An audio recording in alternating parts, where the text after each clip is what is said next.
Porque o reino de Deus não é comida nem bebida, mas justiça e paz e alegria do Espírito Santo. Romanos 14:17. Carta de ensino edificando o corpo de Cristo. Autoridade, de Derek Prince. O meu tema é autoridade. Não acredito que existe um tema mais importante e que o povo de Deus precise conhecer do que o tema da autoridade. Antes de entrar no ensino sistemático sobre isso, quero colocá-lo num contexto profético, o que acredito ser muito relevante para o tempo em que vivemos. Vamos para Mateus 24, versículo 12.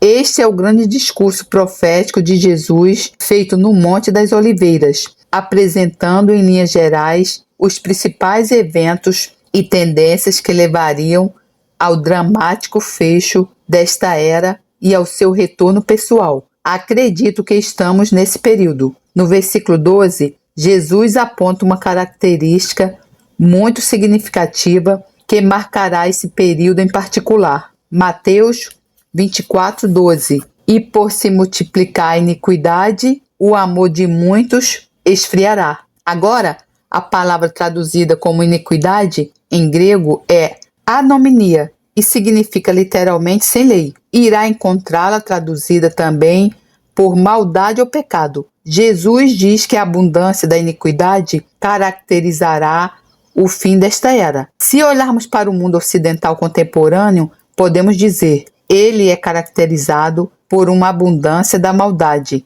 Iniquidade? Sem entrar em muitas estatísticas sobre crimes e coisas assim, acho que a resposta óbvia é inegavelmente sim. Agora, esperamos que isso só pertença ao mundo, mas acredito que precisamos ver que, a menos que nós, os cristãos, deem atenção à palavra de Deus e caminhem com muito cuidado, podemos facilmente ser infectados com o espírito de iniquidade que prevalece no mundo. E o que Jesus disse é o seguinte: como a iniquidade abundará, o amor de muitos, mas o grego diz que o amor da maioria esfriará. E a palavra grega que é traduzida por amor é ágape, que normalmente é usada para o amor cristão, não o amor das pessoas do mundo. Acredito que é contra isso que Jesus nos estava avisando. Por causa da abundante iniquidade no mundo ao nosso redor, se não nos protegermos, o amor da maioria dos cristãos esfriará. Acredito que esse é o verdadeiro perigo e acredito que existem muitas evidências de que está acontecendo. Alguém disse: um navio no mar está bem, o mar no navio está errado. Ou a igreja no mundo está bem, o mundo na igreja está todo errado. Agora somos avisados de que a iniquidade no mundo estará lá, mas o que é realmente perigoso é a iniquidade na igreja. Então, quando falarmos de autoridade, estamos falando do oposto exato da iniquidade, sem lei, e da única salvaguarda contra a iniquidade. Podíamos dizer: a falta da lei leva à falta de amor. Creio que isso é verdade. Acredito que os sem lei se tornam os sem amor.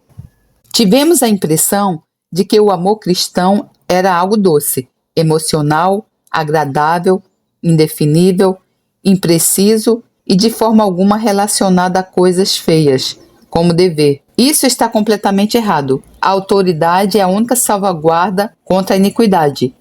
O amor cristão exige disciplina, e um cristão indisciplinado não pode ser um cristão amoroso. Não há amor cristão genuíno sem disciplina cristã genuína, seja nas nossas próprias vidas, nos nossos lares ou nas nossas igrejas. Sem disciplina, não temos amor real. Em 2 Tessalonicenses, capítulo 2, Paulo identifica a mesma característica do fim dos tempos. Ele relaciona isso especificamente com a vinda do anticristo. Nesta carta não vamos falar sobre a vinda do anticristo, mas quero dizer que acredito que a sombra dele já caiu na página da história da humanidade, e ele próprio não fica muito atrás. 2 Tessalonicenses 2:3. Não deixem que ninguém os engane de modo algum. Antes daquele dia virá a apostasia, e então E isso significa o afastar dos cristãos dos seus dias padrões de doutrina, disciplina e amor. O anticristo não pode ser manifestado até que haja uma apostasia na igreja, porque a igreja é um baluarte contra ele. Será revelado o homem do pecado. Onde essa tradução diz pecado, a palavra grega é novamente anominia, ou sem lei, iniquidade. O anticristo é a personificação de toda a iniquidade do mundo.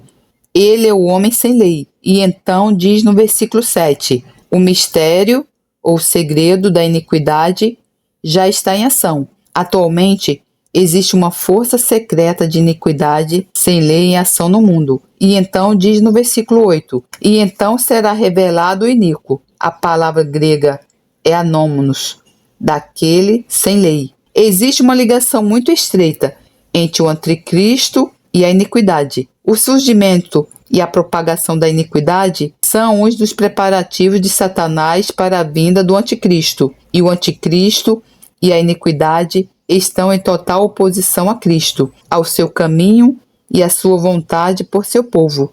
Portanto, nesse contexto de abundante iniquidade no mundo e da sombra escura do anticristo no cenário da história humana, vejamos o que a Bíblia ensina sobre a autoridade. Este não é um estudo abstrato, é algo muito íntimo e pessoal que se relaciona com todos nós hoje. Vamos considerar primeiro o significado da palavra. A palavra grega para autoridade é exousia. Temos de distinguir duas palavras que nem sempre são distinguidas em todas as traduções. Um é exousia, que significa autoridade, e o outro é dunamis, do qual obtemos a palavra como dinamite, que significa poder. Por exemplo, em João 1,12 diz: mas a todos quantos o receberam, deu-lhes o poder. Essa tradução diz poder. O grego diz autoridade, de serem feitos filhos de Deus. Quando recebe Jesus Cristo, recebe autoridade para se tornar um filho de Deus. Se exercer essa autoridade, irá tornar-se um filho de Deus. Se não exercer, acabará sendo apenas uma pessoa espiritualmente retardada. Mas Atos 1,8, Jesus disse: mas receberão poder quando o Espírito Santo descer sobre vocês. Aqui a palavra poder é dunamis. O novo nascimento traz autoridade. O batismo no Espírito Santo traz poder. O novo nascimento traz autoridade. O batismo no Espírito Santo traz poder. Idealmente, poder e autoridade devem estar sempre unidos, mas nem sempre estão. Idealmente, onde houver autoridade, deve haver o poder de executá-la. Mas no mundo de hoje, vemos frequentemente poder numa mão e autoridade noutra. Poder que não se baseia em autoridade é poder ilegítimo. Pode ser extremamente perigoso. A palavra grega exousia começa com a preposição ex. A preposição ex tem um significado específico. Significa sempre fora de, sair de, como a palavra saída. É o lugar onde se pode sair do prédio. Isso é muito significativo, porque nos diz que a autoridade procede, sai de uma fonte. Ninguém tem autoridade em si mesmo. Todo mundo recebe autoridade de uma fonte. Portanto, a autoridade é sempre baseada no relacionamento. Existe apenas uma fonte de autoridade no universo.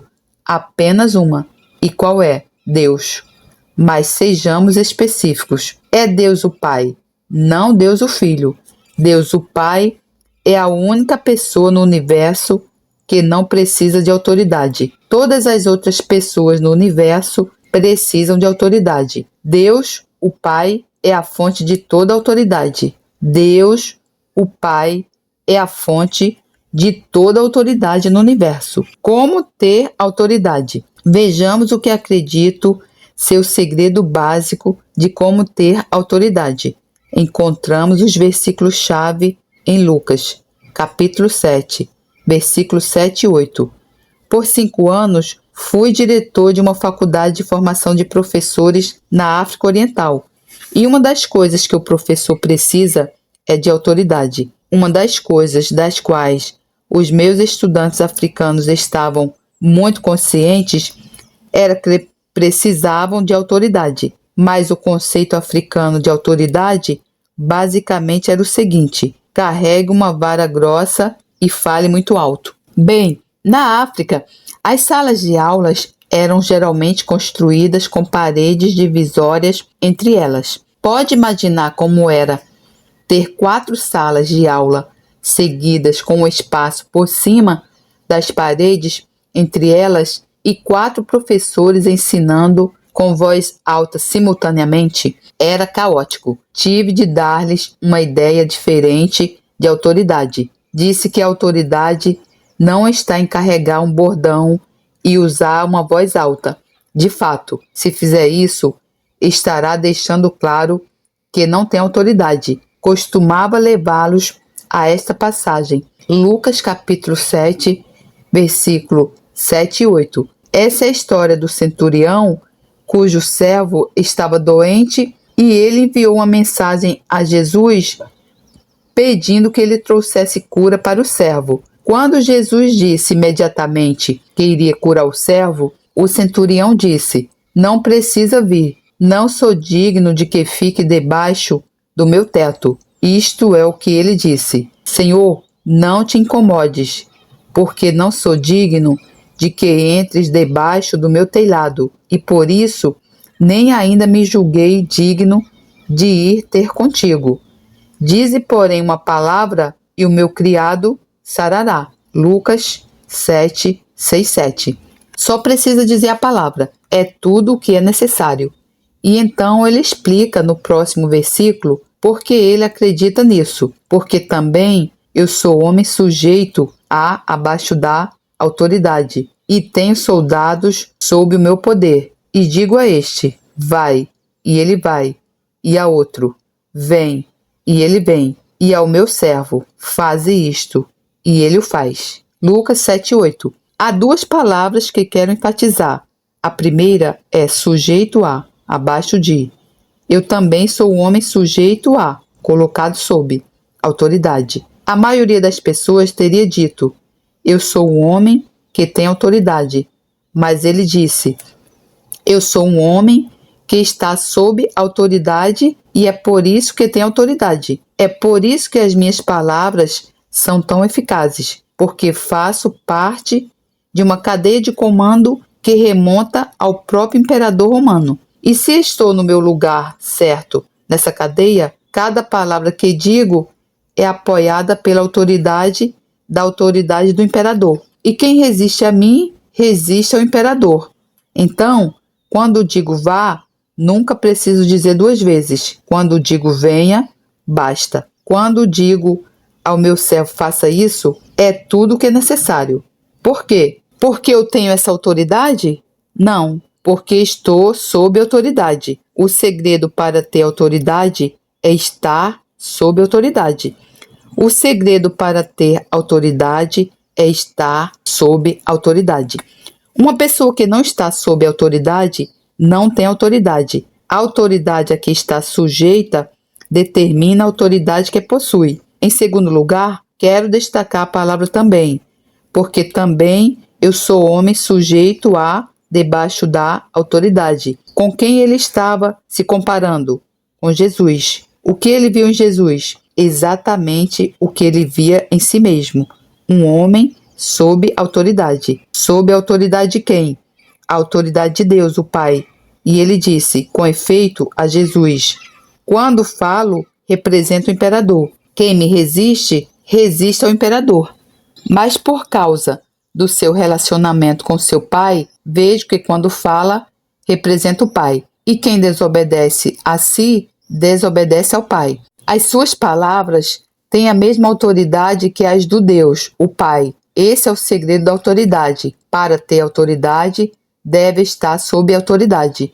E um homem que não está sob autoridade não tem o direito de exercer autoridade. Ele é um usurpador. Tudo bem, vamos levar o exemplo de Jesus um pouco mais longe. Vamos para o capítulo 2 de Filipenses. Estes são alguns dos versículos mais bonitos da Bíblia. Eles falam sobre a auto-humilhação voluntária de Jesus.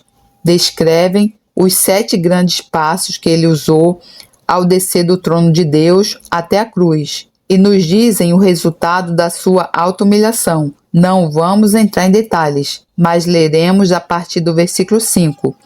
De sorte que haja em vós o mesmo sentimento que houve também em Cristo Jesus. Aprenda a pensar da maneira que Jesus pensava, que sendo em forma de Deus, não teve por usurpação ser igual a Deus. Filipenses 2, 5, 6. Ele não achava que a igualdade com Deus fosse algo a ser usurpado. Ele não tinha de usurpar a igualdade com Deus. Era igual a Deus. Em vez de se esforçar para alcançar, afirmar, ele renunciou. Seguem os 7 grandes passos descendentes de Jesus. Ele despiu-se de toda a reputação. Os 7 grandes passos descendentes de Jesus. Mas esvaziou-se a si mesmo, tomando a forma de servo, um escravo, fazendo-se semelhante aos homens. Era parecido com os homens dos seus dias. Ninguém poderia dizer que ele era diferente de qualquer outro homem. E achado na forma de homem, humilhou-se a si mesmo. Era um homem humilde, não era um padre ou um governante. Era carpinteiro, sendo obediente até a morte. Nenhuma morte comum, e morte de cruz. O máximo em agonia e dor. Filipenses 2, 7 e 8. E como a minha alma grita quando leio as próximas palavras. Por isso, por tudo isso, Jesus não foi promovido porque era o filho favorito de Deus. Ele foi promovido porque se qualificou. Isso é o que o por isso significa. Por isso, também Deus o exaltou soberanamente. Filipenses 2, 7 e 9. Os 7 passos da exaltação de Jesus. E agora, os 7 passos da exaltação de Jesus. E lhe deu um nome que é sobre todo nome, para que ao nome de Jesus se dobre todo o joelho dos que estão nos céus e na terra e debaixo da terra, e toda a língua confesse que Jesus Cristo é o Senhor, para a glória de Deus Pai. Filipenses 2, 9 e 11. Porque Jesus alcançou o ponto mais alto de autoridade no universo? Porque ele desceu. O caminho para cima é o caminho para baixo. E caro leitor, na sua vida de experiência, o nível até que está disposto a descer determinará até que nível subirá. Deixe-me apontar mais um por isso, de sorte que nessa passagem que me chamou a atenção no versículo 12. De sorte que por isso, com base no que Jesus fez, meus amados, Paulo está falando aos cristãos filipenses, assim como sempre obedecestes, essa é a palavra-chave. Assim como Jesus obedeceu a Deus, obedece-me. Não só na minha presença, mas muito mais agora. Continue a obedecer-me na minha ausência. Isso é autoridade. Vejamos agora o resumo disso em Mateus 28. Sabe, quando Paulo disse que não haja em vós o mesmo sentimento que houve também em Cristo Jesus, qual era o sentimento? Um sentimento de obediência. Assim como Jesus obedeceu ao seu Pai, obedece-me. Eu sou a autoridade de Deus na sua situação.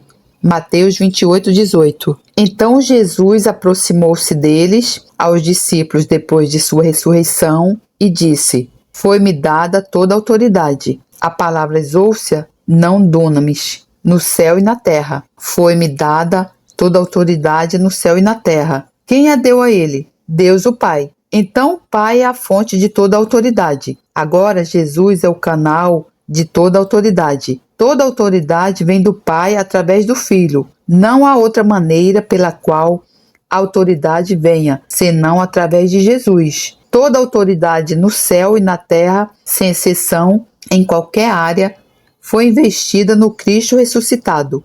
Então, quando estamos falando de autoridade, estamos falando de um relacionamento que nos leva de volta a Deus, o Pai, através de Jesus Cristo, o Filho. Não há outro caminho. A autoridade de Deus é delegada. A próxima coisa que temos de ver é esta.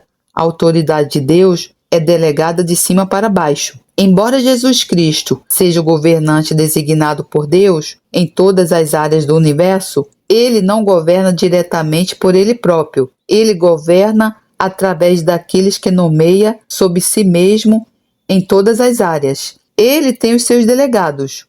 Não há nada mais importante para o povo de Deus entender, neste momento, do que o fato da autoridade delegada. Deus delegou a sua autoridade a Jesus e Jesus delega a sua autoridade àqueles a quem ele escolhe e nomeia em todas as áreas. E quando nos relacionamos com a autoridade delegada de Deus, estamos nos relacionando com Deus. E a nossa atitude em relação à sua autoridade visível nas nossas vidas é a verdadeira imagem da nossa atitude em relação a Ele. Não somos mais submissos à autoridade de Deus diretamente do que a autoridade delegada de Deus em cada situação das nossas vidas. Quer saber quão verdadeiramente é submetido a Deus? Avalie a sua submissão aos representantes delegados de Deus em todas as situações da sua vida. Essa é a verdade. Não somos mais submissos à autoridade de Deus diretamente do que à autoridade delegada de Deus. Mateus capítulo 10, versículo 40. Aqui está uma imagem muito clara da autoridade delegada. Jesus está enviando o seu primeiro grupo de apóstolos e ele diz o seguinte: quem vos recebe, a mim me recebe. E quem me recebe a mim, recebe aquele que me enviou. A cadeia de autoridade. Está a ver a cadeia de autoridade. Deus Pai enviou Cristo. Cristo agora envia os seus apóstolos. Esses apóstolos representam Cristo, que representa Deus. A reação daqueles ao que ouviram dos apóstolos é a reação deles a Deus. E Deus foi extremamente severo. Se ler no mesmo capítulo, os versículos 14 e 15, verá como Deus exigiu respeito absoluto à autoridade delegada nos seus discípulos.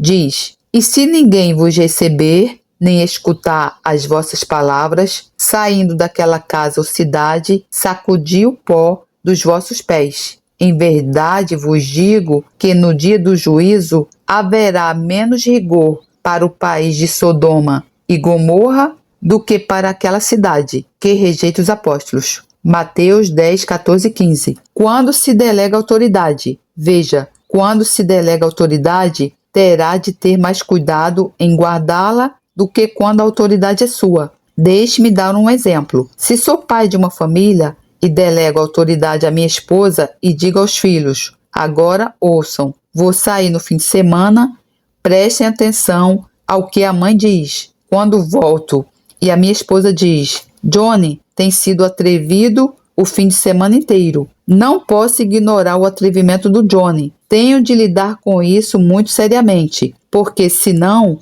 não estou apoiando a minha esposa. Se Johnny tivesse sido diretamente atrevido comigo, poderia ter sido muito mais indulgente com ele do que se ele tivesse incomodado a minha esposa. E Jesus diz: tenha certeza de que quando sair como meu representante, exigirei respeito por tudo o que faz e por cada palavra que pronuncia. Vou defendê-lo ao máximo. É realmente significativo. Pode imaginar.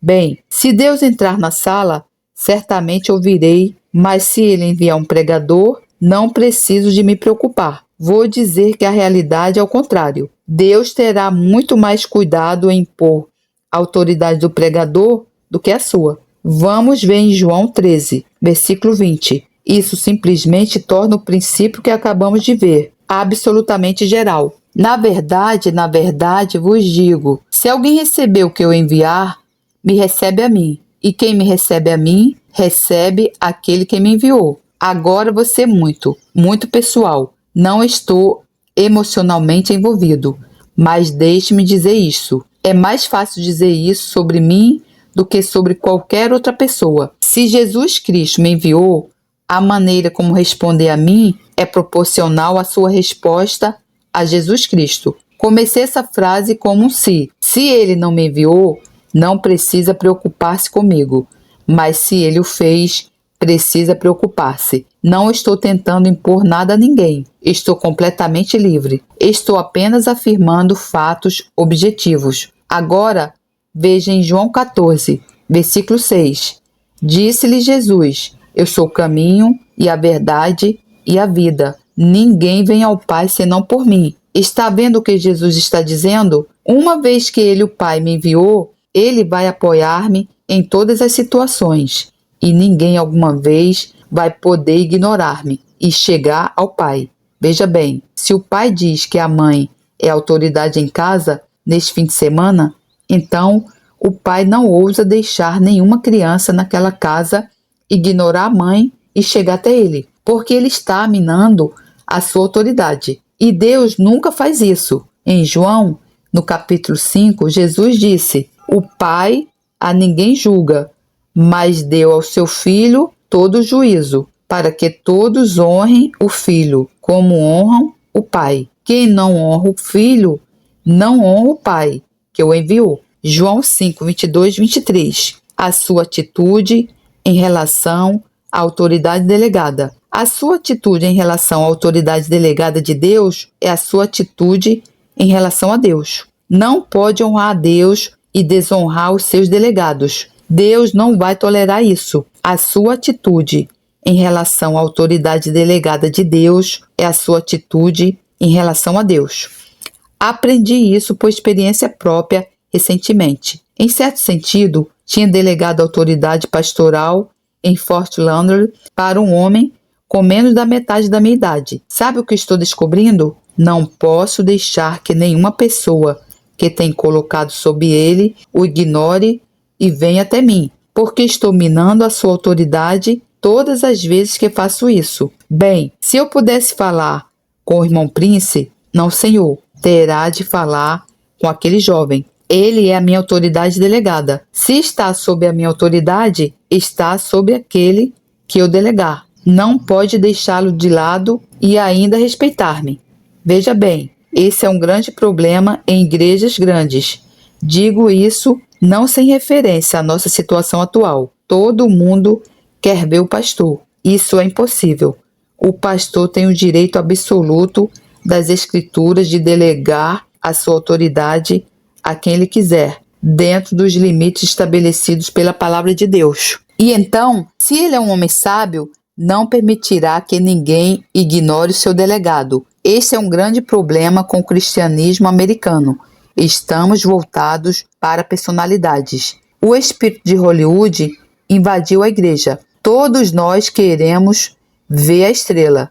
Deus não tem superestrelas. Isso exigirá uma completa renovação das nossas atitudes. Áreas de autoridade delegada. Vamos ver brevemente algumas áreas de autoridade delegada sobre Cristo. Vejo-as como correntes com elos, ligações nelas. Imagino isso como um grande gancho no teto. Esse é Deus, o Pai. Toda autoridade precisa estar ligada a isso. Preso a esse gancho, há um grande e tremendo elo, que é Jesus Cristo.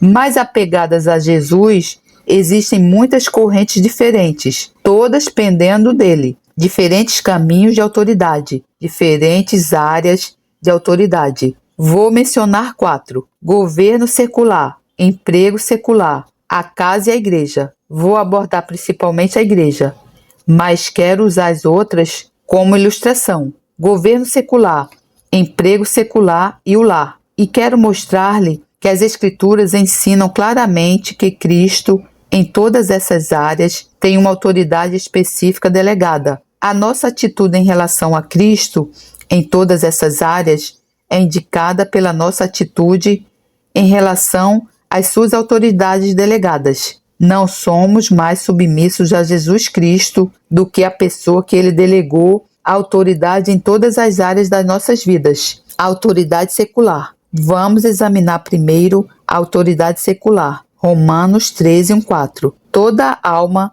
esteja sujeita às autoridades superiores, ou às autoridades que estão acima deles, porque não há autoridade que não venha de Deus. Já viu? E as autoridades que existem foram ordenadas por Deus. Por isso, quem resiste à autoridade, resiste à ordenação de Deus. E os que resistem trarão sobre si mesmos a condenação. porque os magistrados não são motivo de temor para os que fazem o bem, mas para os que fazem o mal. Qual é a sua atitude quando descobre subitamente que é um carro da polícia atrás de você? Queres tu, pois, não temer a autoridade? Mantenha dentro do limite de velocidade. É o que diz. Faze o bem, e terás louvor dela, porquanto ela é ministro de Deus. A Nova Bíblia em inglês diz: ele é o agente de Deus para teu bem. Percebe que todos os governantes seculares são agentes de Deus? Eles foram colocados lá por Deus e foram colocados lá para o nosso benefício. Mas se fizeres o mal, teme, pois não traz debalde a espada, porque é ministro de Deus e vingador em ira contra aquele que pratica o mal. Romanos 13, 4. Veja, os governantes são agentes de Deus de uma de duas maneiras. Se somos obedientes, eles são agentes de Deus para o bem, mas se desobedecermos à lei secular, irão tornar-se agentes de Deus para nos punir. Versículo 5. Pelo que é necessário que lhe estejais sujeitos, não somente por causa da ira, não apenas porque não deseja receber uma multa por excesso de velocidade, por exemplo, mas também por causa da consciência. Se a sua consciência não o incomoda quando excede o limite de velocidade, é melhor examiná-la. Não está funcionando. Tito 3, versículo 1. Este versículo apenas reforça o que disse. Adverte-lhes, os cristãos, que estejam sujeitos aos governadores e autoridades, que sejam obedientes e estejam preparados para toda boa obra. Obedecer às autoridades é um bom trabalho. Estava com uma senhora, fiquei em sua casa 2 semanas atrás, no mesmo lugar em que estava pregando. Era uma senhora muito rica, tinha uma bela casa, era viúva, estava hospedado na sua casa de hóspedes. Desde a infância, ela sempre teve uma paixão por cuidar de galinhas e patos. De fato, quando seu marido era um homem de negócios, muito rico, em Petersburg, ela tinha uma incubadora na sala de jantar. Bem, ela tem uma bela propriedade com um jardim até ao lago e por isso pensou que iria satisfazer o desejo de criar galinhas. Mas depois de algum tempo, o Espírito Santo começou a lidar com ela e a lembrá-la de que nas cadernetas específicas daquela área havia uma cláusula que proibia a manutenção de qualquer tipo de gado. Então, ela lutou contra a consciência por um bom tempo e finalmente decidiu matar as galinhas. Então, ela estava matando 2 por dia. Ela pensou que isso bastava, mas Deus não lhe daria nenhuma paz. Então, no meio do dia, ela telefonou para o genro e disse: se quer aquelas galinhas, vem agora. E ele veio e levou-as. Ela não tinha paz, porque estava violando conscientemente uma exigência legal da área onde morava. Em 1 Pedro, capítulo 2, versículo 13 e 14, sujeitai-vos a toda autoridade humana por amor do Senhor, quer ao rei como soberano, quer seja ao rei como supremo, quer seja aos governantes como enviados por ele para castigo dos malfeitores e para louvor dos que fazem o bem. Poderíamos ler mais, mas note novamente a autoridade delegada. Deus nomeia Cristo e Cristo nomeia o rei nomeia o governador, e a sua atitude em relação ao governador é a sua atitude em relação ao rei, que é a sua atitude em relação a Deus, o Pai. Nessa autoridade delegada, relaciona-se com a autoridade de Deus. A Escritura diz: sujeitai-vos a toda autoridade humana por amor do Senhor. Autoridade secular. Vamos examinar a área do emprego secular, o lugar onde trabalha. Vejamos Efésios capítulo 6. Acredita que a autoridade no local onde trabalha? Se não houver, pouco trabalho será feito, garanto. Estava sentado tomando um lanche no restaurante de Danny antes de vir para cá e estava meditando sobre o tema da autoridade. Então tentei descobrir a cadeia de comando do Dennis. Foi bastante interessante. Descobri que havia o gerente e então ele teve duas linhas diferentes que partiam dele. Uma foi para o departamento de culinária, onde ele estava acima do chefe, e presumo que provavelmente havia um chefe sênior acima dos outros, e o outro estava na seção de espera. Notei que todas as empregadas de Danny usavam uniformes, mas havia duas meninas que usavam faixas amarelas em volta do pescoço. Obviamente, elas estavam no nível mais alto do que as meninas sem faixas. Então, abaixo delas estavam os ajudantes. Quando um empregado acenava para um ajudante, ele vinha e pegava na louça. Então, é claro que existe uma cadeia de autoridade, mesmo numa instituição simples como o restaurante de Danny. E se não houvesse nenhuma autoridade, não funcionaria. Na verdade, geralmente pode entrar num restaurante e determinar muito bem como a autoridade está funcionando pela atmosfera do restaurante. Quando os funcionários são felizes, corteses e alegres, pode ter a certeza de que existe uma boa cadeia de autoridade nesse local. Estava num restaurante uma vez em Chicago, onde as duas empregadas de mesa tiveram uma briga. A minha esposa e eu entramos e a nossa mesa não era terra de ninguém. Ninguém iria esperar por nós. Literalmente, ficamos lá por meia hora. Levantamos e saímos. Elas simplesmente não nos serviram. Efésios 6, versículos 5 e 8. Vós, servos, obedecei a vossos senhores segundo a carne, com temor e tremor, na sinceridade de vosso coração. Observe as próximas palavras. Como a Cristo, o que isso significa? Seu empregador representa Cristo para você nessa situação. Não servindo à vista, como para agradar os homens, mas como servo de Cristo. Porque não é apenas o servo daquele homem, também é o servo de Cristo. E ao servir esse homem, está servindo a Cristo, fazendo de coração a vontade de Deus, servindo de boa vontade. Observe as próximas palavras, como ao Senhor e não como aos homens.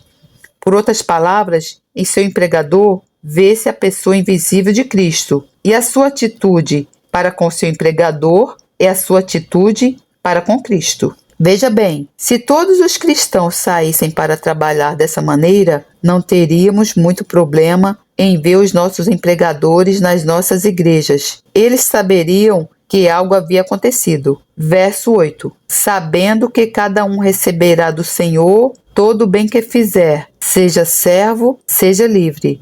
Efésios 6:8. A longo prazo, se servir ao Senhor através de seu empregador, o Senhor recompensará através do seu empregador. Isso não é alguma coisa? Vamos dar uma olhada em Colossenses, capítulo 3, versículo 22 e 24. Vós, servos, obedecei em tudo a vossos senhores, segundo a carne, não servindo só na aparência, como para agradar os homens, mas em simplicidade de coração, temendo a Deus. Tendo em mente que o temor de Deus afeta a maneira como você trabalha. E tudo quanto fizerdes, fazei-o de todo o coração, como ao Senhor, e não aos homens, sabendo que recebereis do Senhor o galardão da herança, porque a Cristo o Senhor servis. Está servindo esse homem como uma maneira de servir a Cristo. Ele é a sua autoridade delegada no seu local de trabalho. Em 1 Pedro 2, temos algo muito enfático. Versículos 18 e 20. Vós, servos,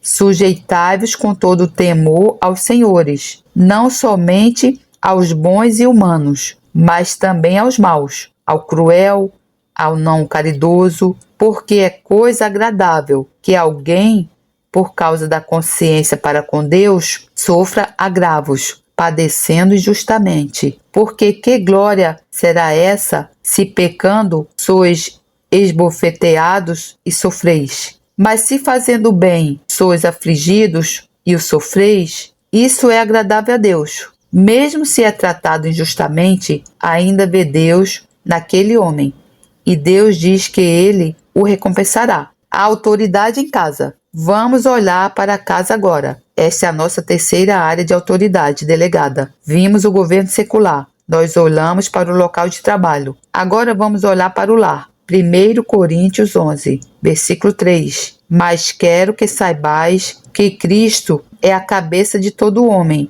e o homem, ou marido, a cabeça da mulher, ou a esposa, e Deus a cabeça de Cristo. Lembre-se de que na língua grega a palavra marido é a palavra homem, a palavra mulher é a mesma que a esposa, como em alemão e em outras línguas. Portanto, temos aqui a cadeia descendente de autoridade que atinge todos os lares do universo, do mundo. Deus é a cabeça de Cristo. Cristo é a cabeça do marido. O marido é a cabeça da esposa. Vem direto do trono de Deus. Veja, nada nos costumes sociais pode mudar isso, porque se origina na natureza eterna e no propósito de Deus, que não muda com os costumes sociais. Olhemos para Efésios, capítulo 5.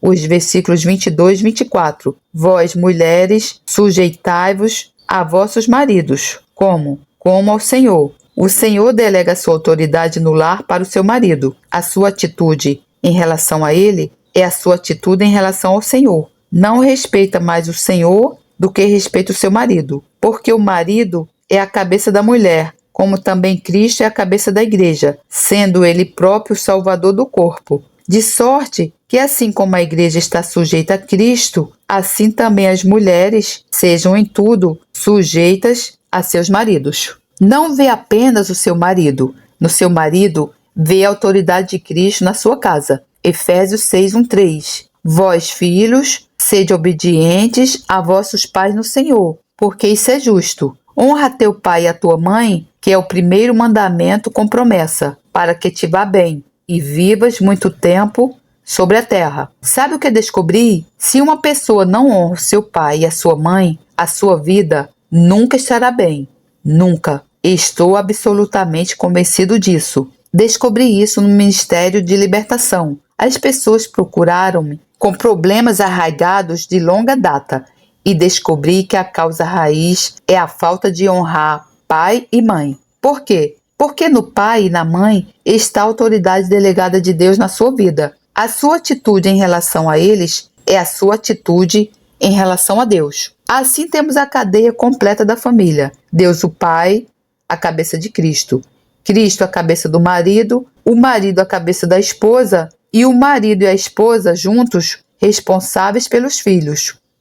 Essa é a autoridade delegada em casa. Vimos isso no governo, no emprego e em casa. Os mesmos princípios se aplicam a todos os lugares. A autoridade na igreja. Vamos ver agora a autoridade na igreja. Precisamos fazer uma qualificação inicial. O princípio básico da autoridade na igreja é diferente da autoridade secular, do empregador, da autoridade da família. Vamos dar uma olhada em Mateus, capítulo 20, versículos 25 e seguintes. Jesus os chamou e disse: vocês sabem que os governantes das nações as dominam e as pessoas importantes exercem poder sobre elas. Os dominam, impõem a sua autoridade sobre eles. Essa é a maneira do mundo. Mas ele diz enfaticamente: não será assim entre vocês. Pelo contrário, quem quiser tornar-se importante entre vocês deverá ser servo. E quem quiser ser o primeiro deverá ser escravo. Mateus 20, 25, 27. A autoridade espiritual não é imposta. O caminho para a promoção espiritual é a auto-humilhação. Se não estiver disposto a descer, Deus não o levantará. Todo aquele que se humilhar será o quê? Exaltado. E todo aquele que se exaltar será o quê? Humilhado. Essa é uma lei que governa o universo. Não há exceções. Portanto, a promoção na igreja ocorre através da auto-humilhação, disposto a ser escravo, disposto a servir. Mas deixe-me dizer que é uma promoção genuína. Há aqueles que estão acima de nós na igreja. Existe autoridade na igreja. O caminho para lá é diferente. O espírito em que é aplicado é diferente, mas a autoridade é real. Chegamos a um dos princípios mais importantes que espero conseguir transmitir-lhes. Na igreja, os líderes do povo de Deus podem exercer autoridade somente na medida em que o povo de Deus se submete a eles voluntariamente. Na igreja, os líderes do povo de Deus podem exercer autoridade somente na medida em que o povo de Deus se submete a eles voluntariamente. É por isso que em todo relacionamento espiritual, a Bíblia sempre fala primeiro àquele que deve submeter-se. As esposas sejam submissas aos seus maridos e assim por diante. Porque a menos que seja a autoridade dominante do mundo, não pode ser imposta. Ela só pode ser administrada onde houver submissão voluntária. Não acredito que um marido alguma vez possa ser o que deveria ser para sua esposa até que ela se submeta voluntariamente a ele. Não acredito que um marido possa amar sua esposa como deveria até que ela se submeta a ele. Não estou falando de ter carinho por ela. Não estou falando de ser emocionalmente tocado por ela, mas estou falando de amá-la, no sentido de cuidar dela, protegê-la, nutri-la e fazer-lhe o bem. Não acredito que um marido possa fazer isso até que uma esposa seja genuinamente submetida. Então, o que estou dizendo é isso. Se estiver para ficar sob autoridade espiritual, será apenas por sua submissão voluntária. Se estiver para ficar sob autoridade espiritual, será apenas por sua submissão voluntária. Ninguém pode impor-lhe isso. Relaxe.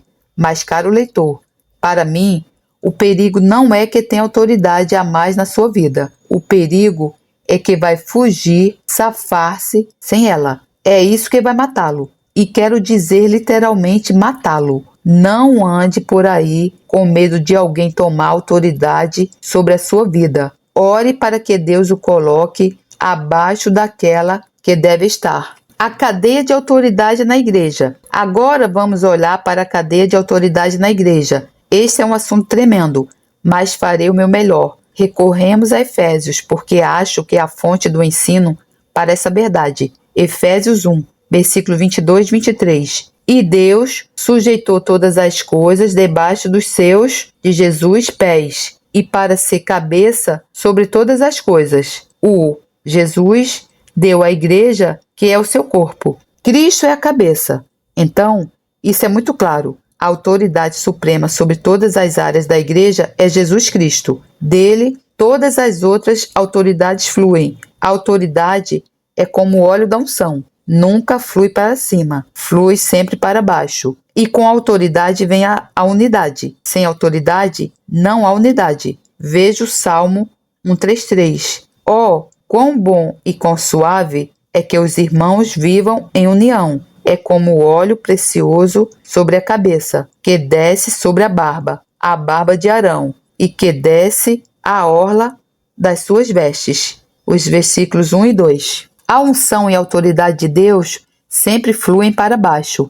Elas nunca fluem para cima. Isso é contrário à natureza. Então, Cristo é a cabeça. Observe que ele diz em Efésios 1, 22, só quero que observe a palavra deu. Deus o deu para ser a cabeça. É uma dádiva. Agora em Efésios 4:11, observe a repetição da palavra deu. E ele mesmo deu uns para apóstolos, e outros para profetas, e outros para evangelistas, e outros para pastores e doutores, mestres. Tão claramente quanto sou capaz de entender, esse é o nível mais alto da autoridade humana na igreja. Está investida nos ministérios listados lá. Eles são dados diretamente por Cristo, assim como Cristo foi dado diretamente por Deus. Quando conseguimos entender o funcionamento e a interrelação desses ministérios, entenderemos os princípios básicos de autoridade na igreja. A autoridade local. No que diz respeito à autoridade ao nível local, acredito que os mais altos são os pastores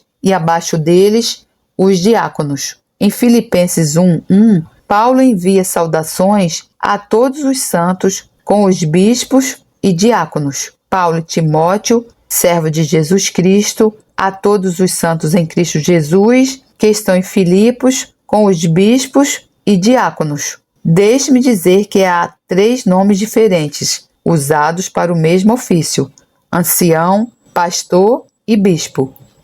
Vejo isso da maneira seguinte: pastor é o ministério, bispo, supervisionar, é o trabalho, e ancião é a qualificação. Faz sentido? E esse é o nível mais alto de autoridade humana na igreja local. Pastores e, sob eles, diáconos. Pastores no controle do espiritual. Diáconos no controle do prático, do material, sob os pastores. O problema em várias igrejas hoje é que o conselho de diáconos dirige a igreja. Isso não é bíblico, porque está colocando o material acima do espiritual, o que está errado. E deixe-me também dizer isso. Veja como quiser, mas as pessoas que controlam as finanças têm a última palavra. Pode ser tão espiritual quanto quiser, mas é a isso que se resume. Consequentemente, na minha opinião, os pastores devem estar no controle das finanças, não os diáconos. Os diáconos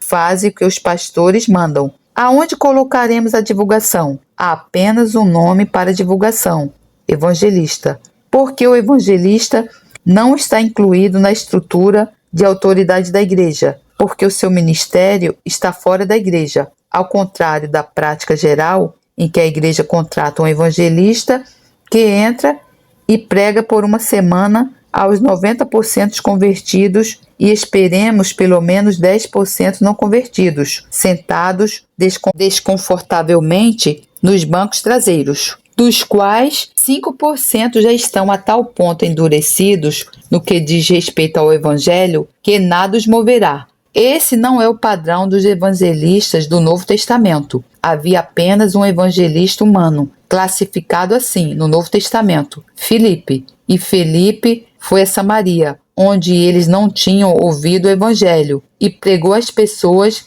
que precisavam ouvir. Isso é evangelismo. Deus deu testemunho do seu ministério com sinais sobrenaturais, para que as pessoas ouvissem. Um evangelista africano no Quênia disse-me uma vez: irmão Prince, não há nenhum problema sobre evangelismo no Quênia. Acabo de entrar numa vila e pergunto: há algum doente aqui? Em todas as vilas haverá sempre alguém que esteja doente. Oro por eles, são curados e eu tenho a minha congregação. Basicamente é assim, tão simples e muito menos dispendioso. Não estou falando apenas em termos financeiros. Pense no número de vidas envolvidas em salvar esses pequenos 5%.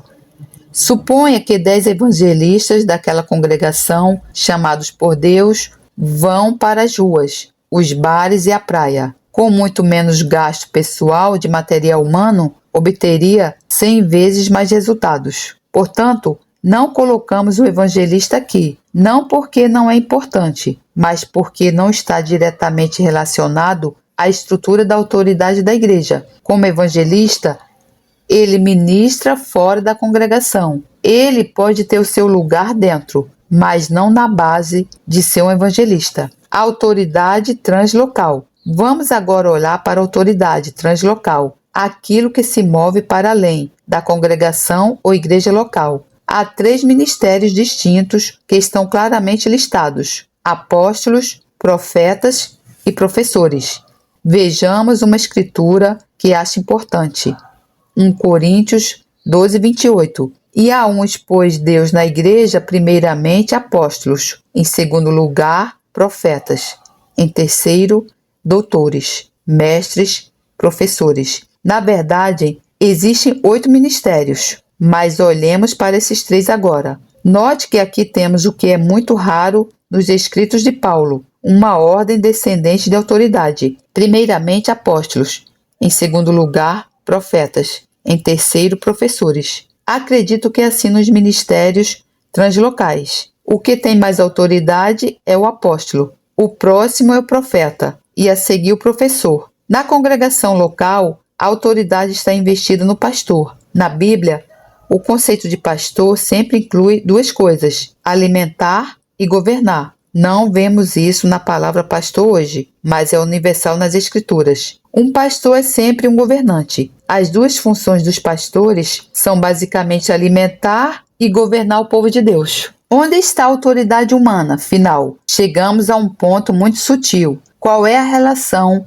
entre os ministros translocais e os líderes locais? E isso não pode ser dito numa frase simples. Onde está a autoridade final? A resposta não é simplesmente um ou outro. Está no equilíbrio muito delicado entre os dois. Acho que para entender o Novo Testamento, precisa fazer uma distinção entre governo e ministério. Se não fizer, terá muitas coisas que não conseguirá ver.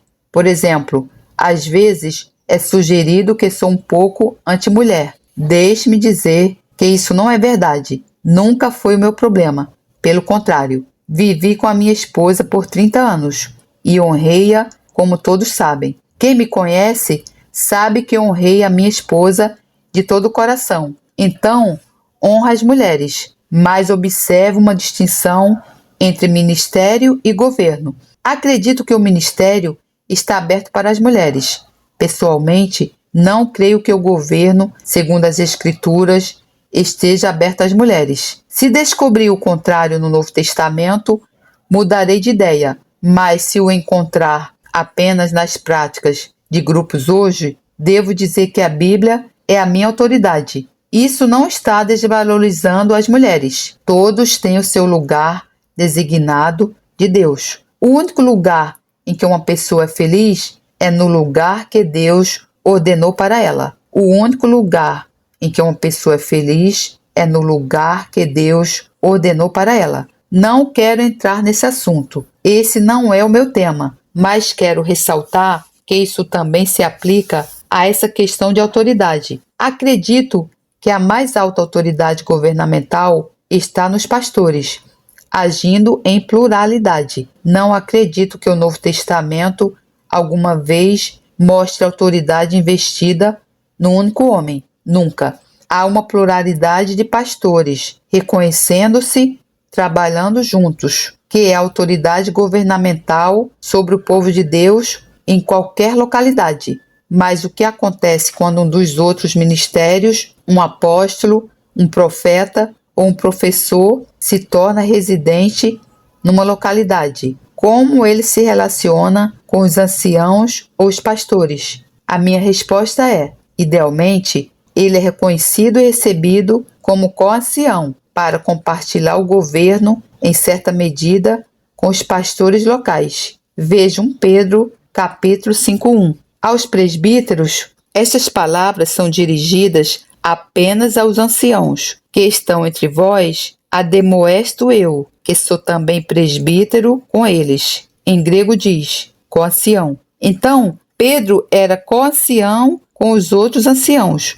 mas pelo ministério, ele era o quê?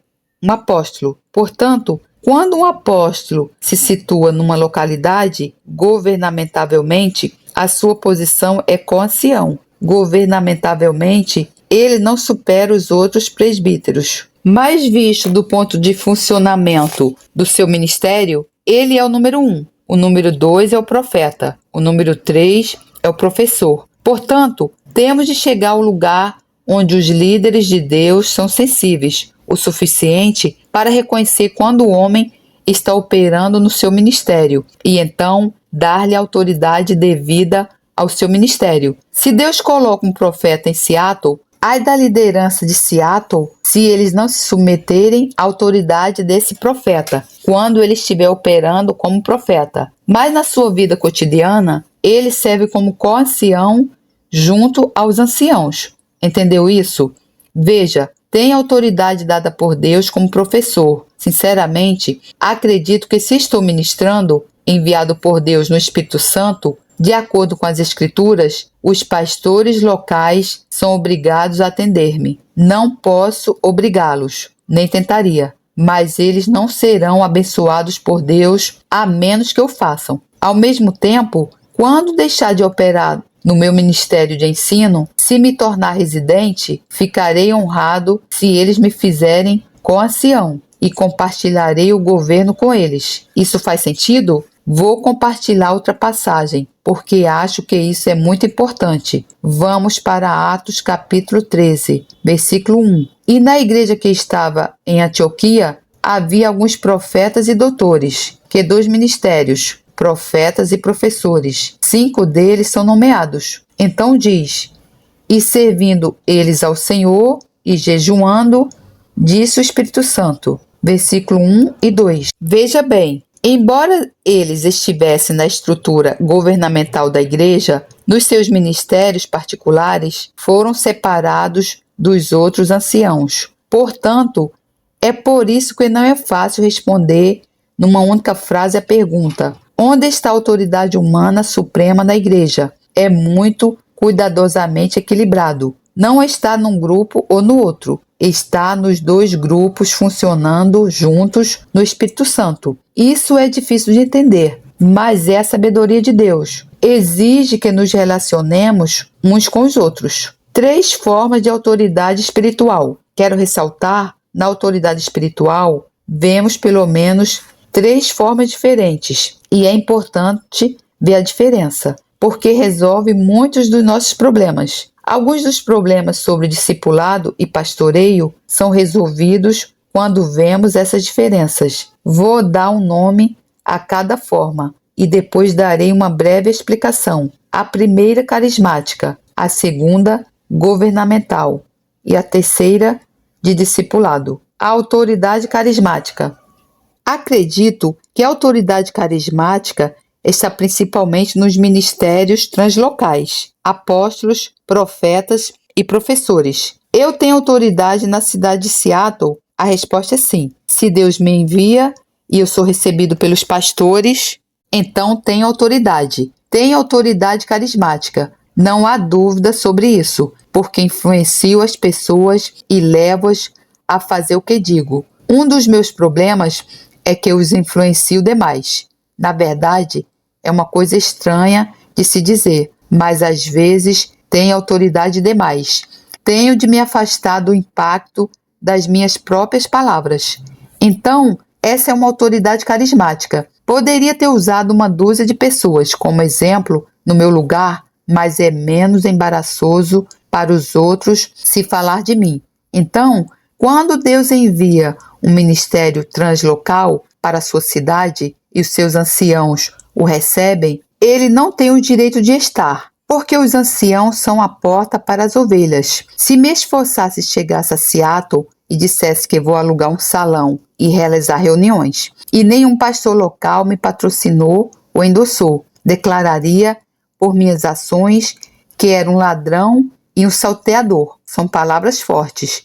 Mas Jesus disse: na verdade, vos digo que aquele que não entra pela porta no curral das ovelhas, mas sobe por outra parte, é ladrão e salteador. João 10:1. O pastor é a porta, a autoridade governamental. Então, temos autoridade governamental. Isso não é investido normalmente nos ministérios translocais. Isso é investido nos pastores locais. O trabalho deles é governar o povo de Deus. E deixe-me garantir que precisa ser governado. Este é um reino. As Escrituras dizem de Jesus: o governo está sobre os seus ombros.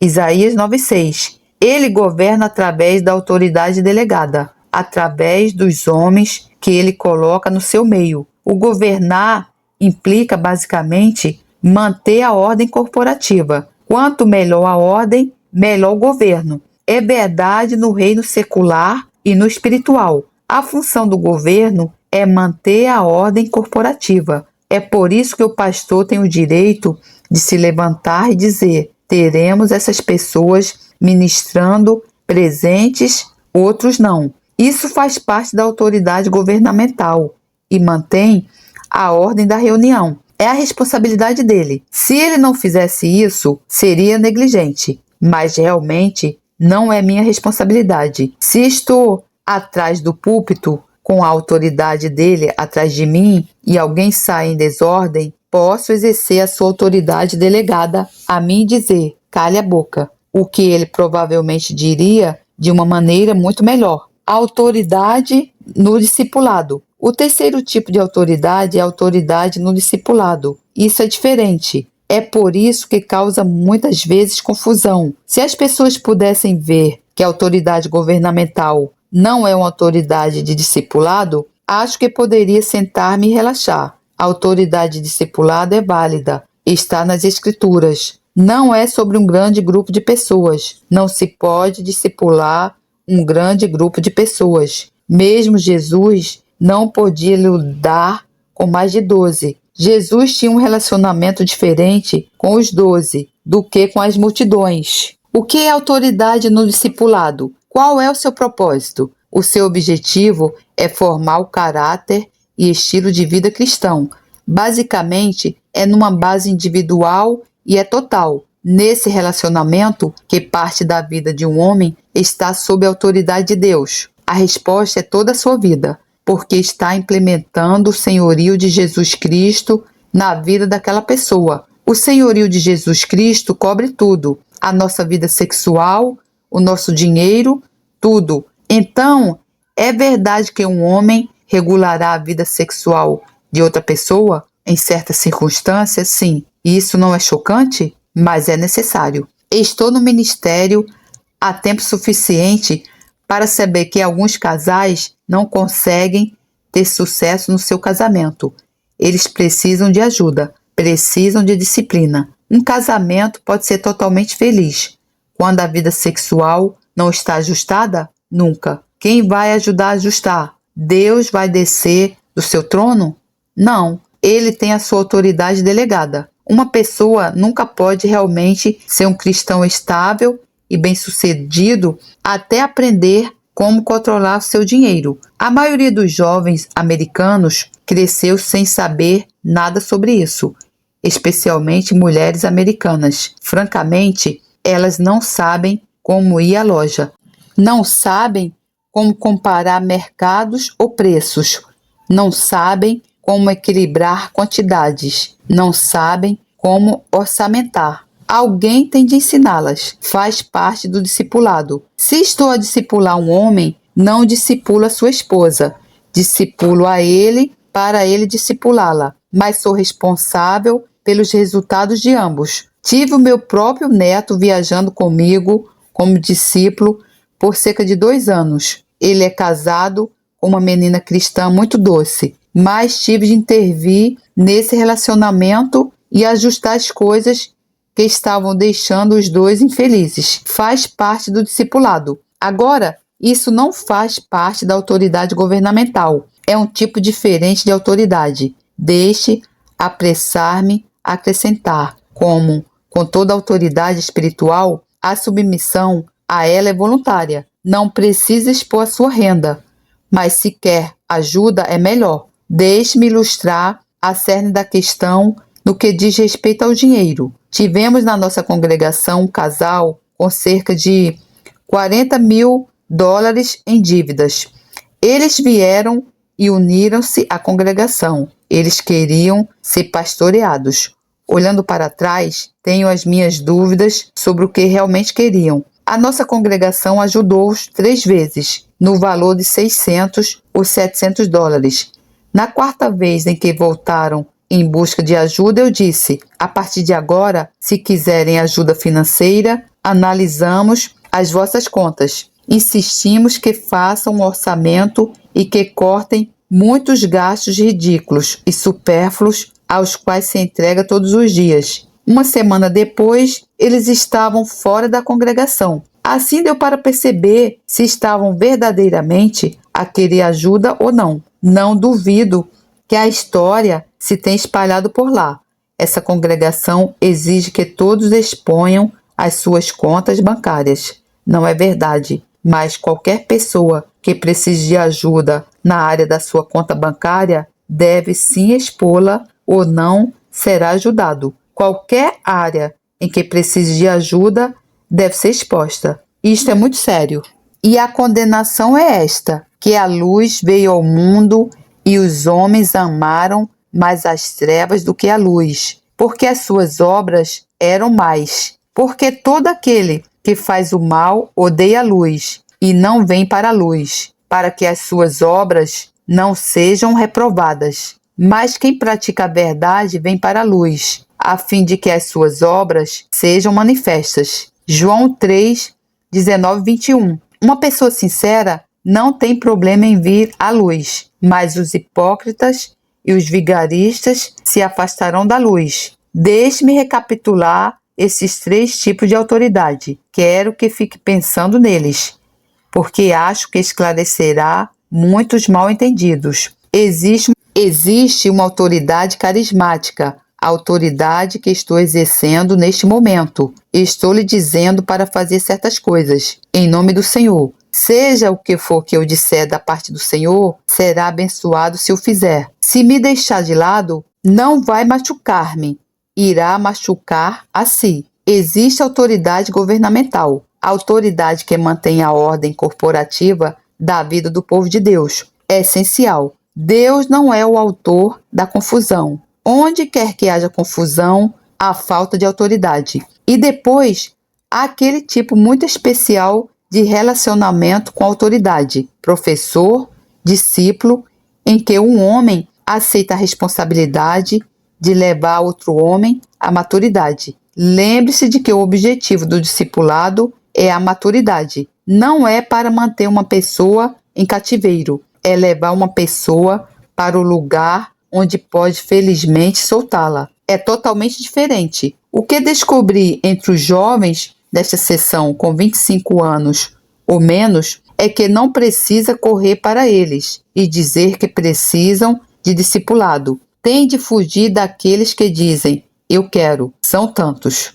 Posso dizer que para todas as pessoas com quem estou relacionado neste sentido, tenho 20 que gostariam de estar relacionados comigo. Não estou a vangloriar-me, é simplesmente um fato. Os jovens estão começando a buscar a realidade. Eles estão cansados de brincar de igrejas e de brincadeiras religiosas. Querem algo que é real.